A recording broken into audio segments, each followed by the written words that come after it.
नमस्कार दोस्तों, स्वागत है आपका आज के मुख्य समाचार में, जिसमें सबसे पहली बड़ी खबर में जिक्र बिहार के विधानसभा चुनाव का, जहां पर ज्यादा दिन नहीं चल पाएगी एनडीए की सरकार। महागठबंधन में आए नीतीश कुमार, जी हां दोस्तों, आरजेडी ने बेहद बड़ा यहां पर ऑफर दे दिया है और महागठबंधन में वापस नीतीश कुमार को बुला लिया है, जिसके बाद बिहार में भाजपा को बड़ा झटका लग सकता है और एनडीए एक बार फिर फूट की तरफ जा सकती है। इसी के साथ दूसरी बड़ी खबर में आपको बताएंगे कि किसके खाते में जाएगी रामविलास पासवान की राज्यसभा सीट।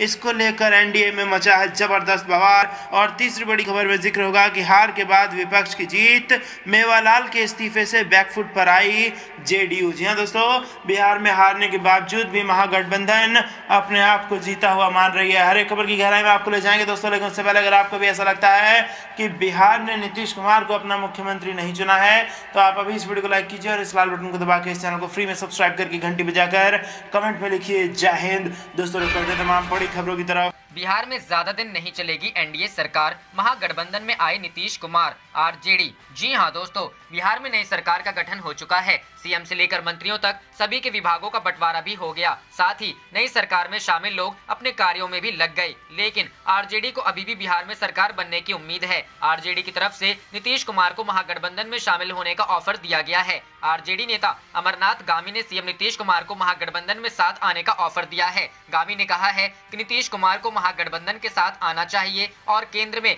तीसरे मोर्चे का नेतृत्व करना चाहिए। साथ ही गामी ने कहा है कि बिहार में ज्यादा दिन तक एनडीए सरकार चलने वाली नहीं है। अमरनाथ गामी ने कहा, धांधली के बावजूद भी जो बहुमत मिला है वह लाचार बहुमत है। ज्यादा दिन सरकार चलने वाली नहीं है। नीतीश कुमार को केंद्र में तीसरे मोर्चे का नेतृत्व करना चाहिए। तेजस्वी यादव बिहार के मुख्यमंत्री बनेंगे। बता दें कि बिहार में एनडीए की सरकार है, जिसका नेतृत्व नीतीश कुमार कर रहे हैं। वहीं बिहार चुनाव में एनडीए 126 सीटों के साथ सबसे बड़ा गठबंधन है। इसमें बीजेपी 74, जेडीयू 43, हम वीआईपी 4 और निर्दलीय विधायक शामिल हैं, जबकि महागठबंधन 110 सीटें जीतने में सफल हुआ है। इसमें आरजेडी 75, कांग्रेस 19, वामदल 16 सीटें जीतने में सफल हुए हैं। साथ ही एआईएमआईएम 5 और एलजेपी बीएसपी ने एक सीट जीती है। रुक करते हैं अगली खबर की तरफ। किसके खाते में जाएगी रामविलास पासवान की राज्यसभा सीट, जाने एनडीए में कहां फंसा है पेच। जी हां दोस्तों, पूर्व केंद्रीय मंत्री एवं लोजपा नेता रामविलास पासवान के निधन से खाली हुई राज्यसभा की एक सीट पर चुनाव आयोग तैयारी कर चुका है और इस पर 14 दिसंबर को उपचुनाव होगा। निर्वाचन आयोग के कार्यक्रम के अनुसार विधानसभा कोटे से खाली हुई सीट के लिए 26 नवंबर को अधिसूचना जारी की जाएगी और 16 दिसंबर तक सारी प्रक्रिया पूरी कर ली जाएगी। लेकिन पेच एनडीए में फंस गया है। दरअसल रामविलास पासवान के निधन से बिहार से राज्यसभा की खाली हुई सीट पर दावेदारी को लेकर असमंजस है। बता दें कि राजग में सीटों के तालमेल के तहत लोकसभा चुनाव के बाद उन्हें बिहार से राज्यसभा भेजा गया था। केंद्र में भाजपा और लोक जनशक्ति पार्टी यानी लोजपा का गठबंधन है, लेकिन बिहार में जेडीयू भाजपा गठबंधन का लोजपा हिस्सा नहीं है। विधानसभा चुनाव में लोजपा ने जेडीयू के खिलाफ चुनाव लड़ा। ऐसे में सवाल उठ रहा है कि इस बार राज्यसभा की यह सीट किसके खाते में जाएगी। करते हैं अगली खबर की तरफ। हार के बाद विपक्ष की जीत, मेवालाल के इस्तीफे से बैकफुट पर आया जेडीयू। जी हां दोस्तों, बिहार पॉलिटिक्स। बिहार में कांटे की लड़ाई के बाद राष्ट्रीय जनतांत्रिक गठबंधन ने सत्ता संभाल ली है और नीतीश कुमार 7वीं बार मुख्यमंत्री बन गए हैं। लेकिन इस बार सरकार की सूरत बदली सी है। भारतीय जनता पार्टी के बड़े कद का प्रभाव अभी से दिखने लगा है। सुशील कुमार मोदी की जगह उप मुख्यमंत्री पद पर 2 नए चेहरों का आना और जेडीयू के बजाय विधानसभा अध्यक्ष का पद भाजपा की झोली में जाना इसकी बानगी है। वहीं जेडीयू कोटे से मंत्री बने मेवालाल चौधरी का 3 दिन के भीतर इस्तीफा भी नीतीश सरकार के लिए एक झटके से कम नहीं है, जिसने विपक्ष के हौसले भी बुलंद कर दिए हैं। सोमवार को नीतीश कुमार सहित 15 मंत्रियों ने शपथ ली। इसमें 2 उप मुख्यमंत्री समेत 7 भाजपा कोटे से, नीतीश सहित 6 जेडीयू कोटे से व एक हिंदुस्तानी आवाम मोर्चा व विकासशील इंसान पार्टी से शामिल थे। लेकिन शपथ लेते ही बुरी बीती मेवालाल चौधरी पर। विपक्ष उनकी पुरानी फाइल खोलकर हमलावर हो गया। जब वे सबौर कृषि विश्वविद्यालय में कुलपति थे तो उस समय 161 सहायक प्राध्यापकों की नियुक्ति में बड़े पैमाने पर घोटाला हुआ था। नियुक्ति में पात्रता और प्रावधानों की अवहेलना हुई थी। इस पूरे प्रकरण की जांच चल रही है। नीतीश कुमार ने जेडीयू कोटे से उन्हें मंत्री पद की शपथ दिला दी। बस हार से तिलमिलाए विपक्ष को मुद्दा मिल गया। उसने हल्ला मचाना शुरू कर दिया। पहले तो उसे नजरअंदाज किया गया और मेवालाल को शिक्षा विभाग दे दिया गया। लेकिन जब लगा कि मामला गंभीर है तो नीतीश कुमार ने उन्हें बुलाकर बात की, जिसका परिणाम यह निकला कि कार्यभार ग्रहण करने के घंटे भर बाद ही उनका इस्तीफा आ गया। अब बैकफुट पर आया जेडीयू इसे नैतिकता बता रहा है, शुचिता के उच्च मापदंड का पालन ठहरा रहा है, जबकि विपक्ष इसे अपनी जीत समझ रहा है। रुख करते हैं अगली खबर की तरफ।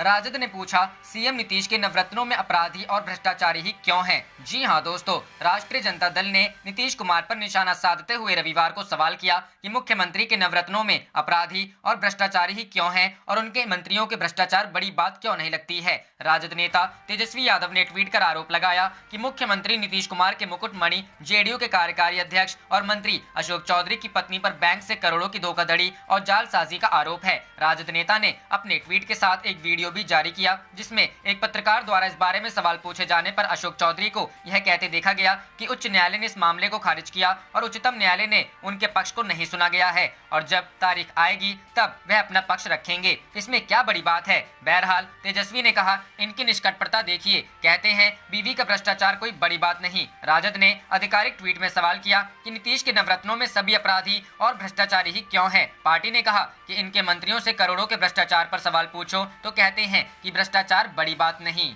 रुक करते हैं अगली खबर की तरफ। गोवा में भी हो सकता है चमत्कार, महाराष्ट्र के प्रयोग को गोवा में दोहरा सकते हैं शरद पवार। जी हां दोस्तों, महाराष्ट्र में शिवसेना के विधायक और पूर्व मंत्री दीपक केसरकर ने रविवार को कहा कि राष्ट्रवादी कांग्रेस पार्टी सुप्रीमो शरद पवार गोवा में महाराष्ट्र विकास अघाड़ी गठबंधन प्रयोग को दोहराने के लिए कांग्रेस अध्यक्ष सोनिया गांधी और राहुल गांधी से बात कर सकते हैं। केसरकर, जो यहां शिवसेना के राज्य कार्यालय का उद्घाटन करने आए थे, ने ये भी कहा कि भारतीय जनता पार्टी क्षेत्रीय पार्टियों को खत्म करना चाहती है, इसीलिए उसे महाराष्ट्र में रोकना जरूरी था। केसरकर ने यहां संवाददाताओं से कहा, शरद पवार एक वरिष्ठ नेता हैं जिन्होंने महाराष्ट्र में गठबंधन बनाने की पहल की। अगर गोवा में इस तरह का गठबंधन बनता है और वोटों को विभाजित नहीं होने दिया जाता है तो गोवा में भी चमत्कार हो सकता है। पिछली महाराष्ट्र सरकार में वित्त राज्य मंत्री के रूप में काम कर चुके केसरकर ने कहा, मुझे उम्मीद है कि शरद पवार महाराष्ट्र के अनूठे प्रयोग को गोवा में दोहराने के लिए पहल करेंगे। पवार के राहुल और सोनिया गांधी से अच्छे संबंध है, मुझे नहीं लगता कि यह बहुत मुश्किल होगा। केसरकर ने कहा कि बीजेपी क्षेत्रीय राजनीतिक दलों के साथ गठबंधन करके और फिर उन्हें खत्म का क्षेत्रीय आकांक्षा से खिलवाड़ करती है। केसरकर ने कहा, गोवा में महाराष्ट्रवादी गोमांतक पार्टी को भाजपा ने समाप्त कर दिया। अपने मतभेदों को दूर रखिए और एक नया इतिहास बनाइए।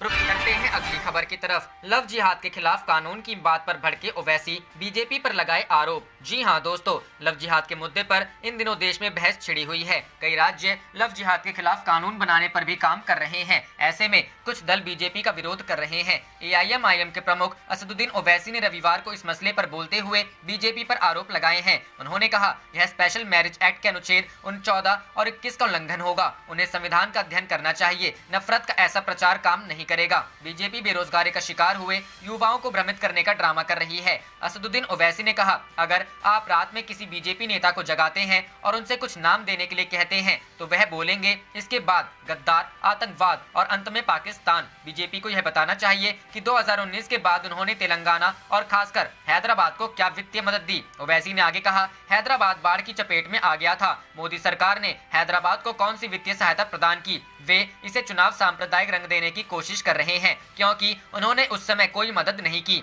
यह काम नहीं करेगा, लोग जानते हैं। वहीं छत्तीसगढ़ के मुख्यमंत्री भूपेश बघेल ने बीजेपी नेताओं को घेरते हुए उनसे सवाल पूछा है। उन्होंने कहा, बीजेपी के कई नेताओं के परिवार वालों ने दूसरे धर्म में शादी की है। मैं उन बीजेपी नेताओं से पूछना चाहता हूं कि क्या ये शादियां भी लव जिहाद के परिभाषा के अंतर्गत आएंगी? छत्तीसगढ़ के मुख्यमंत्री भूपेश बघेल ने अपने ट्विटर अकाउंट पर एक वीडियो भी शेयर किया है। इसके साथ ही उन्होंने लिखा है कि मैं भाजपा नेताओं से पूछना चाहूंगा। इसके बाद वीडियो में वह बीजेपी और उसके नेताओं से सवाल करते नजर आ रहे हैं। रुख करते हैं अगली खबर की तरफ। मेवालाल के इस्तीफे के बाद नए शिक्षा मंत्री पर भी विवाद, तेजस्वी ने उठाया अब यह मामला। जी हां दोस्तों, भ्रष्टाचार के आरोपों में घिरे डॉक्टर मेवालाल चौधरी को शिक्षा मंत्री के पद से त्यागपत्र देना पड़ा। इसके बाद प्रदेश में जेडीयू के कार्यकारी अध्यक्ष अशोक चौधरी को शिक्षा मंत्री का प्रभार दे दिया गया, लेकिन अब वह भी विवादों में गिरते नजर आ रहे हैं। दरअसल इस बार आरोप सीधे उन पर नहीं लेकिन उनकी पत्नी के भ्रष्टाचार के आरोपों से जुड़े मामले को लेकर है। विरोधी दल के नेता